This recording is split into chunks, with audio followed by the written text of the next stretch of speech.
ಸೀಟಲ್ಲಿ ಬಂದು ಕೂತ್ ಬಿಟ್ಟಿಲ್ಲಪ್ಪ ನೀನು.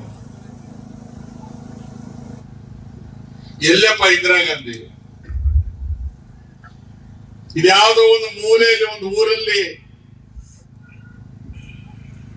ಏನನ್ನ ಸಣ್ಣ ಗಲಾಟೆ ಬಂದು ಯಾರಾದ್ರೂ ಹೆಂಗಸು ಜೋರಮ್ಮ ಓಹ್ ಯಮ್ಮ ಬಲ ಇಂದಿರಾ ಗಾಂಧಿ ಆಗ್ಬೇಕು ಅಂತ ಎಲ್ಲ ಜಾತಿ ಜನಾಂಗದವ್ರಿಗೆ, ಬಡವರಿಗೆ, ವಿಶೇಷವಾಗಿ ಹೆಣ್ಮಕ್ಳಿಗೆ ಒಂದು ಆತ್ಮಸ್ಥೈರ್ಯ ತುಂಬಿದ್ಲು. ಇರಕ್ಕೊಂದು ಮನೆ, ಹೊಟ್ಟೆ ತುಂಬಾ ಊಟ, ಮಕ್ಕಳಿಗೆ ಓದು, ಅವ್ರಿಗೆ ಉದ್ಯೋಗ.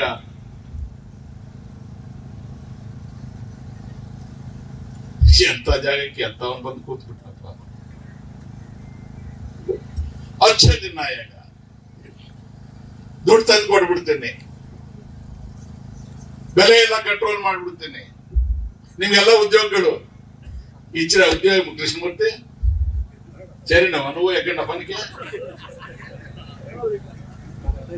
ಸಣ್ಣ ಪುಟ್ಟವ್ರು ಸುಳ್ಳು ಹೇಳೋದು ನೋಡಿದ್ದೇನೆ. ಏನೋ ಸಂತೆಯಲ್ಲಿ ಯಾವನಾದ್ರೂ ಹಾವಾಡಿರೋನ್ ಸುಳ್ಳು ಹೇಳೋದು ಕೇಳಿದೆ.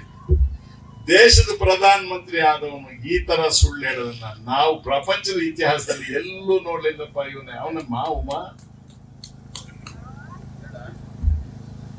ಅವನ ಪರವಾಗಿ ಕೆಲವರು ಜೋಬುಗಳಲ್ಲಿ ಕೈ ಇಟ್ಕೊಂಡು, ಈಗ ಅವನಿಗೆ ಗೆಂಟು ಬಿದ್ದವರು ಮಲ್ಲೇಶನಿ ಪಾಪ, ಓ 4 ದಿನ ನೋಡಪ್ಪ ಟೆನ್ಷನ್ ಅಪ್ಪ, ಸ್ವಲ್ಪ ಜೋರ್ಗ ಪರಾಡ್ತಾವ್ ನೋಡಿ, ಏನ್ ಮತ್ತೆ ಸೊಣ್ಣೆಲ್ಲ ಮಕ್ಕಳೆಲ್ಲ ಚೀಳಕ್ಕೆ.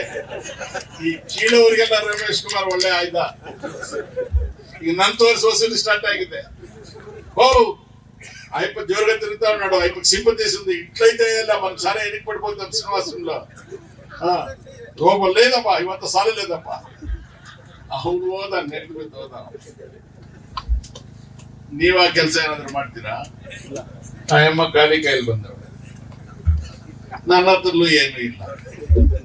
ಜಾಸ್ತಿ ಯಾರನ್ನ ಮಾತಾಡಿದ್ರೆ 4 ಬೀಸ್ ಹೋಗ್ತೀನಿ.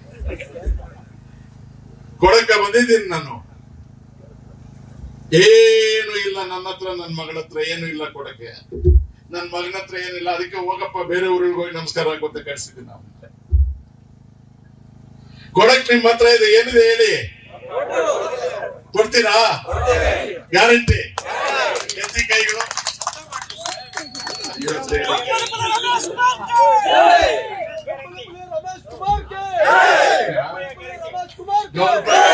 $40 ಕಿಲೋ